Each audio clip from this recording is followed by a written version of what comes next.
אז איתנו דוד יהלומי, מנכ"ל הקרן לעידוד ופיתוח ענף הבנייה בישראל, יושב ראש מטה תשתיות, שלום. שלום. מהתאחדות הקבלנים, נכון דוד?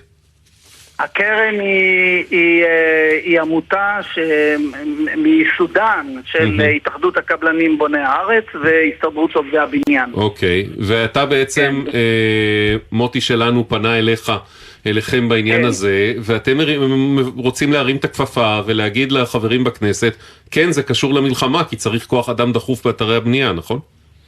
כן, בהחלט. אנחנו העברנו מסמך כזה ליושב ראש הוועדה, לחבר הכנסת אייכלר, בדומה למכתב שהעברנו... זה לא חבר הכנסת אשר, יו"ר הוועדה? יעקב אשר נדמה. יעקב אשר? לא. רגע, על איזה ועדה אנחנו מדברים? העבודה? ועדת העבודה? אנחנו מדברים על העבודה. אז כן, אייכלר, כי יעקב אשר הוא בפנים והסביבה. פנים ואיכות הסביבה. נכון, נכון. פנים והגנת הסביבה.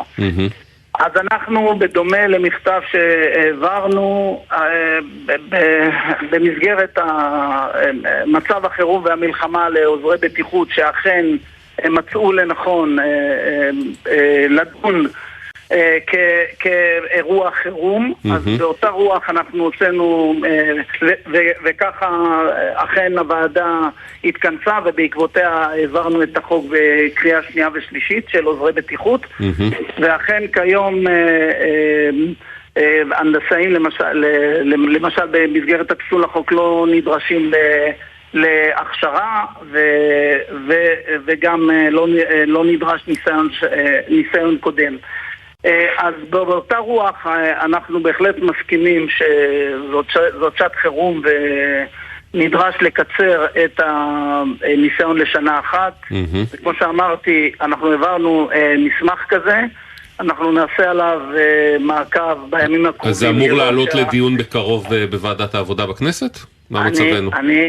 אני מקווה שכפי שהם הבינו, הוועדה הבינה וחבר הכנסת אייכלר הבין וקיבל את הטענה שלנו שמדובר במצב חירום, ואנחנו נדרשים לעשות הרבה מאוד צעדים ביניהם גם במקרה הזה. אני חושב שהקריאה הזאת הגיונית. אנחנו מדברים על הנדסאים, אנחנו מדברים על כוח אדם איכותי.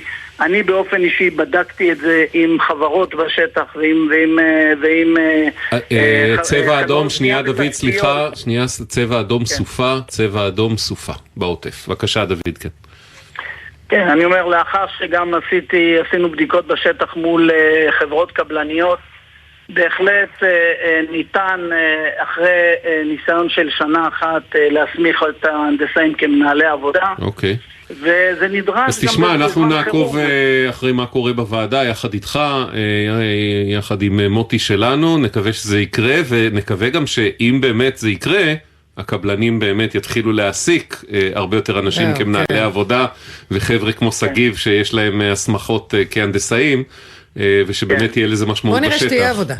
ברשותך, רגע, ברשותכם, אני רק רוצה לנצל ממש בקצרה, לנצל את הבמה. אנחנו היום במסגרת השעת חירום, אנחנו מפעילים שורה ארוכה של הכשרות לישראלים, מה שנקרא לעובדים מקומיים, ואני חושב שזה אחד הלקחים מהמלחמה, שאנחנו צריכים לבסס את כוח האדם בענף הבנייה והתשתיות על כוח אדם ישראלי מקומי, ביניהם גם אוכלוסיות של חרדים וגם אוכלוסיות של מיעוטים.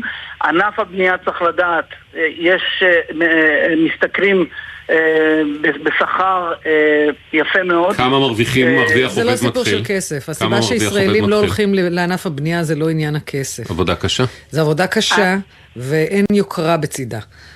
אני לא מדבר רק על עבודות הרטובות, רק על העבודות הבסיסיות. אנחנו מדברים על עוזרי בטיחות, אנחנו מדברים על מנהלי עבודה, אנחנו מדברים על מפעילי צמא, ועל עובדים... סבר את האוזן, לאיזה משכורת ניתן להגיע? תלוי בתפקיד, אבל עוזר בטיחות יכול להתחיל ב9 ואפילו 11,000 שקל בחודש, ומשם הוא יכול להתקדם למנהל עבודה. מנהלי עבודה היום ותיקים מרוויחים גם מעל 40,000 שקל בחודש. צריך לדעת את זה, ומדובר פה על אחד מהענפים, אולי היציב ביותר במשק. כיוון שאם רק דוד יהלומי, ישראלים צעירים רוצים לעבוד ולהרוויח, ענף הבנייה מחכים לכם באשר אתם, לכו על זה. דוד יהלומי, תודה רבה. תודה גם לסגיב. תודה, וסגיב, תודה. אנחנו נעקוב אחרי הדיון בוועדה ואחרי